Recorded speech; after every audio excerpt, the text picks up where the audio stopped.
い、皆さん、こんにちは。漫画家の下本慎です。よろしくお願いします。ということで、今日はですね、全くもって初めての人でも、これを見たら一緒に描ける、漫画の描き方をやっていきたいと思います。漫画の描き方来ました、ついに。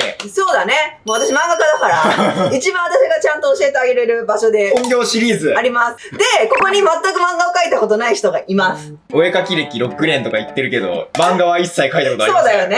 だから、エースくんが今日漫画を描ければ、もうみんなも一緒に描けるってことなのよ。なるほど。だから全く描いたことないからね。今日は私、エースくんとマンツーマンで漫画を描いていくので、動画を見てる人も私とマンツーマンで一緒に描いてみてください。なるほど。そういうことになるわけね。そういうこと。だからもう全く描いたことない人も今日は大丈夫だから。では早速やっていきましょう。はい。では早速、漫画描いていきたいんだけども、いきなりそれは描けないのよ、漫画ってね。漫画描けって言われても無理だよね。絵を描くのとちょっと違う脳みそを多分漫画って使う必要があります。なるほど。まず決めてほしいこと。何ページの作品を描くかっていうことなのね。そんないきなりさ、単行本みたいなやつ描くの無理や。無理でしょ。でもみんなが想像する漫画っていうのはさ、単行本みたいな漫画だと思うんだけど、今日はですね、皆さんここに A4 の紙を私は2枚折っています。1、2、3、4ページ分の漫画を描いてみたいと思います。はいはいはい。4ページじゃ漫画無理だよとか思ってる人いるかもしれないけど、違うのよ。初心者がいきなり30ページを書く方が無理なのね。逆に4ページでも難しくね。たった4ページでもう書き切るってことに漫画はすごく意味がある。でも私は小学校の時に書いてた作品、30ページのものを想像して、4ページ目ぐらいで書き終わってる、やめてる漫画たくさんあるのね、本当に。だから、やっぱり4ページでもいいから書き終えてみるってことも大切なので、ちょっと今日はこの4枚分をやりたいと思います。だからみんなも4枚分ぐらいでちょっと用意してみてください。ということで、S 君もこのちょっと今日はこの4枚漫画っていうのをやりたいと思います。わかりました。じゃあ早速書きたいんですけども、それは初心者の人に、じゃあはい、漫画書いてっつってもとても無理。いや、今何にも思いつかんよ。そうだよね。ということで、まずは、2パターン漫画の考え方って、作り方ってあります。どんなお話を書くかっていう出来事から想像して書いていくパターンと、どんなキャラクターの話を書くかっていうキャラクターから想像して書いていくパターンっていうのがある。なるほど。まあ本当に出来事から考えるってパターンだと、すごい地震が起きて隕石が落ちてくる話って決めるじゃない。じゃあその隕石が落ちてくるどういうことの話を書こうかな。みたいな感じで考えるっていうの話からまあ出来事から考えていくパターン。キャラクターから考えていくっていうのは、シンディちゃんと S 君っていうキャラクターがもういます。シンディちゃんは漫画家です。まあ S 君はアシスタントです。じゃあこの2人が何かするならどんなことが起きるかなみたいなのがキャラクターから考えていくっていう考え方。これどっちも正解。別に自分に合った方を選んでもらうのがいいんだけども、私はいつもね、キャラクターから考えていくパターンが多い。シモン先生はキャラからいくんだ。これ見てる子たちも、絵を描いてる子たちだと思うんだ、いつもね。だからね、自分のオリキャラみたいのいると思うの、みんな。なるほど。だから正直そのキャラでいいと思う、今回描くのは。そのキャラから漫画を発する。物語を作っていくみたいな。みんなもキャラを作るってことはやったことがあると思うのね。なので、そこから今回を考えていくっていう選択肢を取りたいと思います。もちろん話から考えていきたい人はそっちやってもいいよ。だけど S 君にはそっちからやってもらいたいと思う。じゃあ俺もキャラクターから考える方ね。そう。ということでまずはキャラを考えていきましょう。はい。ということで、今からキャラ作りをしていくんですけども、まあ、みんなは絵が描けるから、もちろん自分で今からキャラ表みたいのを描いてほしいんだけども、S 君は残念ながら絵もめちゃくちゃ初心者です。6年やってるけどね。で、ここで S 君に全部を描かせてしまうと、みんなに何をやってるか伝わらなくなってしまうことがあるかもしれないので、一応 S 君の考えたキャラを私が描くというふうに今回はしたいと思います。ありがたい。本当に。ということで、キャラをでも S 君考えていこう。で、まあ考えていこうって言ってもいきなりは無理じゃないだから私の方でヒントを出します。ヒントください。例えばですね、そのキャラクターの年齢はどれぐらいの年齢にする？なるほどね。そういうとこから考えていくんだ。あと、例えば、人間なの？人間じゃないの？とか。動物なのか。とか、それだけじゃない。宇宙人とか、なんか例えば猫耳生えてるとか。そういういろんな設定が、要はなんかリアルなそこにいる人間なのか、ちょっとファンタジー要素が入った人間なのかっていうところでも考えるし、もちろん性別から考えることもできる。まあいろいろあるよね。で、そういう取っかかりからちょっとずつキャラの項目を決めていきたいと思う。ここからの作業は早送りしますが、S 君と細かい設定を決めていきました。先に外見を決めてしまいがちですが、性格やその人の立場など内面的なところも大事なので、しっかりここで決めていきましょう。例えば、あとは、職業とかね。で、忍者なのかとか、海賊なのかとか。あるし、例えばだけど、だから高校生だけど、裏ではこういうことをやってるとか、なんかいろいろあるのよ、そういう設定が。じゃあ、スパイで。スパイね。ここで主人公をスパイに決めた S 君。しかしそうするとこの世界の世界観も決めていかないといけなくなりました。現代日常を舞台にした時のスパイっていうのは現代の日常だからまず読者に説明がいらないのね、要は普通にある日のことって始めた時にそれはもうある日の日本のどっかなのよ。そこなのにスパイがいるってそこは非日常だけどね、そういうのを説明するのが楽ちん。でも例えば全くもって読者が知らない世界のスパイだった場合はここは何とかという国、この世界ではこういう者たちが存在しているってとこから始めなくちゃいけないよ。じゃあちょっと初めてだからそうだね、楽ちんの方にしじゃあ現代ね、日本の高校生なんだけど実は裏でスパイをやってるっていうね、そういう感じにしよう。オッケーオッケー。そっちの方が多分やりやすそうな気がする。オッケーオッケー。今の話を聞いた感じ。まあそうね、今の話を聞いた感じはみんなもそうだと思う。いきなりファンタジーをやるのは全然悪いことじゃないからいいの。まあ、ただ読者にそれを説明する一手間があるってことだけは知ってた方がいい。ここまでの S 君の考えた設定をもとに、まず S 君にキャラの外見を考えてもらいました。それを参考に私がキャラクターを描き直したものが完成しました。で、一個このね、キャラ表段階で決めておきたいことは、作画した時にカラー漫画だったらみんな色味の設定、こいつの色の設定ね。私たちが今から描くのは白黒の、しかもすごいしっかりした漫画だって初めてだから、まあちょっとペン一本で描くアナログ用の漫画ですので、まあ、なんとなく黒っぽい斜線っぽくなる場所だけ決めておきたい。だから、あとは今私が決めちゃったネクタイがこう、ボーダーなのとズボンが斜線で黒。なるほど。あとこいつの髪を白にするか黒にするかぐらいです。白。じゃあこのままで。もうこいつはこのままでいきましょう。じゃああとは名前が欲しい。やっぱこれないと始まらない。ここで S 君と私は名前を決めた後、家族構成なども決め、主人公は伝説スパイの一家の落ちこぼれということになりました。実際に作品に出てこないことなのでも細かく決めておくことがキャラ作りの上では重要です。いいんじゃない？こいつのキャラは。例えばあいつはこいつの好きな食べ物とかは？食べ物か。甘党派か辛党派とか、例えばこの食べ物だけをめっちゃ愛してるとか、例えばこのお菓子をめっちゃ愛してるとか、こういうとこからキャラ性でできていくよ。例えば私のここにいるさっきははめちゃくちゃバナナが好きなんよ、究極に。だからバナナ大使の仕事とかもしてるし、全身バナナのコスプレとかして出てきてる。イケメンにやっぱそういうことをさせる間抜けさっていうので、逆に愛嬌が出て好きだったりするじゃん。なるほどね。そういうなんかみんなが分かるっていうところを足してあげることがキャラにとっていいよ。だからこいつはすでにほら出来損ないでちょっと分かるだけど、よりこいつらしいなって思えるものとかの好物を作ってあげるといいよ。なるほど。常にポケットにグミ忍ばせてる。常にポケットにグミ、それいいじゃん。常にポケットにグミ。常にポケットにグミ忍ばせてる。で、こいつそうするとさ、グミが武器になる時が来そうだしね。なんか暗いとか言って、いつもポケットに忍ばせてるグミが生きる時がありそうじゃん。ストーリー。そんなことあんのか。まあじゃあいいや、ここまでできた時点で、次に行きましょう。みんな、こう今私、S 君と時間かかっちゃったけど、みんなはもう一瞬なども、いつも書いてるオリキャラがいればもうそれでいいわけだから。それがここまでまでいけるもんね。いやでもオリキャラの、もし、あれ要素が全然見た目しか決めてなかったなって時はみんなぜひこれぐらいはね、決めてみてほしい。キャラから作るっていうのはそういうことだと思う。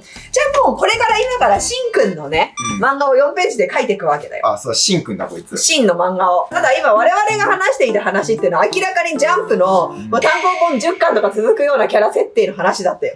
まあ確かに。確かに。まだ4コマじゃ終わらねえよ。どう見ても4ページでは無理だから、今回は S が初めてだし、やっぱりなんかしょうもないような小ネタを1個ここで書くっていうのがいいと思う。なので、ここで、ようやくシンくんが、このシンくんがどういうことをやらかしそうかっていうところになってくる。ここで S 君と話の大まかな流れを決めました。今回のテーマは、シンの初豚毒任務。ヒロインの女の子の家に任務で忍び込む話です。忍び込む理由として、ヒロインの家は貿易業をやっていて、たまたま輸入してしまったお菓子に似た国家秘密兵器、ドリアンボンボンを家政婦になりすまして奪還する。しかし、シンのドジによってあらゆるハプニングが起きる。など設定を決めていきました。正直適当すぎる部分もありますが、細かいことは気にせず、どんどん決めていきましょう。じゃあ、なんとなく決まったこの舞台設定は。で、今言ったことはでももちろん4ページの中には収まらない。今回はそこの一部を抜粋して書く。みんなも話を書く際に見せ場をまず先に決める。一体何が今回自分が見せたかったところなのか、この4ページで。例えば恋愛もんだったらキスシーンだったとか、告白したシーンだったとかでもいいし、単になんか出会いの2人が出会ったシーンだったとかでもいいの。何でもいいの。ここが今回みんなに見せたかった場所ですよっていうのを自分で決めること。今回の見せ場は、アホ毛のせいでバレかけるです。なるほどね。今からここにちょっとネームみたいなものを書いていきたいと思います。ページ目、2ページ目、3ページ目、4ページ目だから、3ページ目のここか、4ページ目のここに持ってくる方がいい。オチとして。バレかけるシーンを。で、ここが始まるシーン。ここで見せ場のシーンの細かいやり取りを決めます。今回はヒロインに髪型のせいで、あれ佐野くんと突っ込まれて、内心めちゃくちゃ焦るシーンの顔をアップにするところを見せ場に決めました。みんなも具体的なイメージをここで決めましょう。そして見せ場のシーンが決まったら、そこに誘導する話の流れを考えていきます。アホ毛のせいでバレかけるを笑いに持ってきたいし、そこまで主人公は自分のことを完璧だと思ってた方がいいんだよ。でやっぱ4ページ目のここかな、そうすると。ここでやべえってなる。そういう角がめっちゃこう見えるようなシーンを入れる。ここまでは俺完璧、俺完璧、俺完璧、やべえになるっていうセッティングした方がいいかなっていう気持ちの流れは。ってことはやっぱ女の子がここは〇〇くんってなるまでの流れはここで書かなきゃいけないけど、それは突然ピンポンは意味がわかんないから、一応見てる人に話がわかるように今から忍び込むっていうところは書いた方がいいと思う。だから冒頭まずここの始まりをあくまでも初めて見た人にもわかるように、スパイ一家の〇〇みたいな、今から俺は重要な任務に行くみたいな、これはこいつ主人公がどんなやつか分かるために顔を描く、モノローグだよね。で今回のミッションの説明をする。ターゲットはそのドリアンボンボンで、ドリアンボンボンのイラストで、ここはもしはしょって、それがどういうわけか、同級生の女の子の家にあるらしいっていう、これ同級生の女の子を説明する。ここが今回の入りの部分。そう、次だよ。本当はいっぱい書きたいことがあるんだよ。このシャインマスカットウォーマン国家機密でとか、自分にとってすごい初めてのスパイボムだし、自分ちはめちゃくちゃエリート一家でとかね。で、お父さん、おじいちゃんに憧れてる。漫画を書いてるとそういうこと書きたくなるけど、今回のネタには一切必要ないってことで、これは捨てていくのね。だから、家政婦に変装することにしたという情報必要なのは。なるほど。で、家政婦に変装してるようなシーン、ここに入れるのは。で、俺は今完璧に変装できたみたいな感じで、頭のとんがりはあえて絵的には隠す、見せないように。こう鏡とかでも映ってんだけど、頭のとんがり部分は映ってない。よし、完璧だみたいな感じで、ここで。なるほどね。話を進んでいく。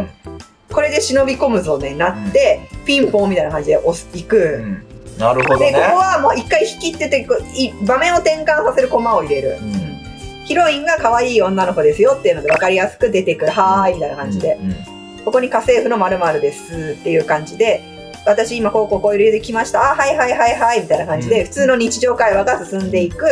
で、女の子が最後って気づかなきゃいけない。あれって。ここでここ終わる。で、ここにつなげるけど、主人公は、やっぱり気づいてない完璧だみたいな。なるほどね。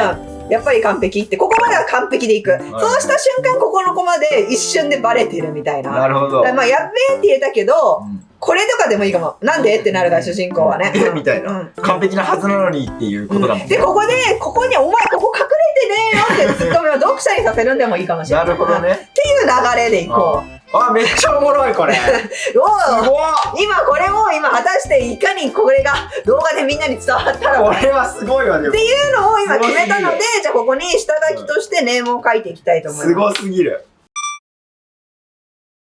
ここでようやく本番用の紙に絵を入れていきます。先ほどざっくり書いたネームを整えて書いていきましょう。後でペンで清書するので、ここは消せるもので書くようにするのがおすすめです。今ざっくりネームと下書きみたいな作業が終了しました、まずここでなんとなく書くことをイメージラフみたいな感じでしたでしょ、それを今回ちゃんと原稿用紙の方に書き出してみてます、で今私はみんなが見やすいように黒いペンでセリフと枠を書いてるんだけど、実際はみんなこれはねペン入れって作業の時にやればいいから、今これを本当は書いてる必要ありません。実際みんながこれはまだ鉛筆のままだっていうイメージで大丈夫です。でどんな感じでまとまってるかっていうと、例えばこの四角いいうやつっていうのは、本人の心の声だったり、モノローグ、ナレーションみたいな時に使います。で、今度この丸いセリフ出てきたね。これは人が喋ってるっていう、ほんとシンプルな、一番よく使う吹き出しです。今回の衣装はこれだな。で、これで俺の才能を家族に認めさせてやるぜ。ここのトゲトゲトゲトゲみたいな吹き出しも、どっちかというと心の声を表す時に使うもの。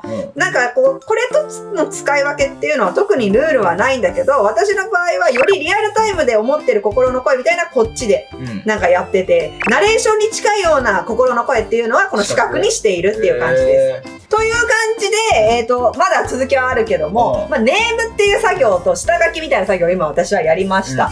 みんなここで一個気づいてほしいのは、私、絵よりも先に、セリフやコマの割るっていう方を優先して考えてるよね。みんなは漫画を描くときに多分一番最初って、どんな絵入れよう、どんな絵描こうっていうのが先に来ると思うんだけど、実際漫画家の人たち、どんな絵入れよう、どんな絵描こう、一番最後。セリフか。どんなセリフを書こう、どんな風にコマを割ろうっていうのが先の作業です。なので、どうしてもみんな漫画家って絵を描く作業をしてるイメージがあるけど、実際は絵を描く作業っていうのは結構後回しの作業で、先にどんなセリフとどんな言葉でどんな風にコマを割るかっていうのを考える仕事を先にしてます。これが漫画を描くっていうことね。で、コマを割るっていうのは、このネームっていう作業の段階でどんな風に割るかっていうのを考えます。最初の作業だから正直、どう割ればいい、正解かとかあんま考えなくていいよ。やっちゃいけないこととして一個考えとくのは、もうギチギチにしちゃうこと、書きたいことがいっぱいあるからって、今この1ページ目のコマ、私は結構これでもセリフが多くなっちゃったんだけど、1、2、3、4、こっちも1、2、3、4とか実際4コマ。でも形を変えてるから、それがちょっと寂しくならない。っていうだけで、実際。だから1にして2にしてるみたいな、そう、そんなに入ってないんだよね、コマが。だからこれをやってもみんな6コマとかまで。で、大きくなる分にはいいよ、見せ場とかで。っていう感じで、そう、ギチギチにしないっていうことだけを気にしながら、今ここでコマ割りとネームまでやってみてください。で、そこまでできたら次、いよいよペン入れっていう、これを清書する作業に入っていきます。今もう私はすでにこの吹き出しとかも定規で書いたけど、今みんなフリーハンドで書いてると思うから、そこからは定規を使ってコマはこうやって書いてってください。あとはフリーハンドで大丈夫です。ここからはようやくペン入れの作業です。今まで書いたものを清書していきます。本当はこの後さらに細かい仕上げなどの作業もあるにはあるのですが、今回は初心者向け講座なので、そこら辺は割愛していきます。最後まで頑張ってください。ということで出来上がったものを見ていきたいと思います。はい、S 君の初漫画です。俺が書いてないけどね。本当は S 君にもちろんここまで書いてほしいけども。はい。原作者。俺はスパイ一家の佐野進行ドレーマー SS。今から俺はとても重要な任務に向かう。今回のターゲットは小型兵器ドリアンポンポン。それがどういうわけか輸入品に混ざって同級生の桜井ほのかの家にあるらしい。桜井の家は金持ちで常に複数人の家政婦が出入りをしている。今回の衣装はこれだな。ここは変装の達人佐野一家の一員として失敗は許されない。よし、我ながら完璧な変装。めっちゃ美人だ。かわいいね。これで俺の才能を家族に認めさせてやるぜ。なるほどね。ピンポーン。SS ハウスの山田です。ガチャ。あ、今日から来る予定の家政婦さんですね。私服の桜井かわいい。確かにかわいい。で、いかん。俺は任務中。そうです。よろしくお願いします。こちらにどうぞ。今は任務に集中だ。それにどうやら俺の完璧な変装に桜井も気づいてないもよ。やはり俺は変装の達人佐野一族。あれ佐野くん何シャーみたいな感じね。で、最後ナレーション。佐野真、変装の達人でありながら。誰ですか佐野って。やだ、ラーメンみたいな名前。ですよね。ちょっとどっかで見た紙だなって。危ねえ。呪われし寝癖を持って。本当は、普通のストーリー漫画だったらこれいらない。この物語は。もうこのまま次に進んでいけばいい。危ねえからどんどん次に進んでいけばいいけど、今回は4ページで終わりってこともあって、ちょっとここに最後、ナレーションで締めるみたいなのをちょっと入れてみました。ここで終わりですよっていうね。で、今回こういう感じで、絵の部分についてはだよ、うん正直初心者のみんながこんなクオリティはいらない。で、せめてでも今回じゃあやる上で初心者の人でも意識して絵を描いて欲しかったなって思うところは、髪の毛をもし2人以上のキャラ出してた時、2人黒とかにしないこと。できればどんなに絵の画力が足りなくても白と黒の髪でちょっと見分けつくから、髪色をね、極力色の同じ色にしないでほしいなっていうことと、なるべく人物だけを入れるんじゃない、人物、物、全身みたいな。例えばこの後ろから見た画角で鏡に映った絵。難しいけどね。背景とか、そう、背景とかはうまく描けなくて当たり前だし、素材を入れればいいから、これからの時代はあんま気にしないで。画角が上からみたいなのとかアップ。だからこう、ピシャーみたいになるような効果みたいなのが意識できたらいいけど、それはこれから描いていく人が学べばいいことなので、初めて漫画を描く人は、まずはセリフを入れて、コマが4ページ以内に書き切ってたら、もう今回はみんな100点ですので自信持ってください。ここまで一緒に無事漫画が今完成してるでしょうか、皆さん。難しいけどな、やっぱり。いや、そんな簡単なね、漫画描くの4ページといえども、下手したら1日とか余裕でかかっちゃう作業だと思う。下手したら1日どころで3日とかかかる作業かもしれない。だから、もちろんこれはね、この動画の時間内に終わらなくて大丈夫。1個の作業ごとにこう止めていいからね、動画をね。そんな感じで何日かけてでもいいので、よかったら初めて漫画に触れて、漫画作りして、あれ、漫画作るのって案外楽しいかもまで言ってくれたら私はめっちゃ嬉しいです。確かに。漫画家としてね、漫画を広めていきたいからね。そう、一応書いてたけど、一応 S 君のこれは作品だから。S 君が頑張って生み出したキャラだから。でも、なんか、俺が生み出したキャラだとはいえ、ストーリーを考えたのは多分ほぼ下津先生や。結果、これがこんだけなんかおもろいストーリーになった。でもさ、私たちがワイワイしながらスパイってことはなんか国家機密じゃない？アイテムじゃない？でもグミ好きじゃん。ドリアンボンボンどう？みたいな。シャインマスカットボンボンあるじゃん。みたいなさ、こういうことをみんなも自分一人で頭の中でやればいいだけのこと。だから想像を膨らましていけばね。そう。だから全然浮かばなかった時はだよ。多分設定が悪いのかも。このキャラが悪いのかもでもう一回一から作り直せばいいだけだから。そういう時はなんか見直せばいいだけだから、きっと誰でもやってみたら案外できるし、初めてだからクオリティよりも書き切ったことを褒めよう。ということで、よろしかったら他の動画を見て、これからもぜひ漫画家、ぜひこれを見て目指してくれる人がいたら嬉しいです。よろしかったらチャンネル登録と高評価ボタンもよろしくお願いします。ではまた他の動画でお会いしましょう。漫画家のシーモンとシンと。バイバイ。そうだ、ちなみにですね、私のこちらの本、第2弾が3月7日に出るんですけど、そこにも一応今度は漫画の描き方についても触れてるので、よかったらそれも参考にしてね。バイバイ。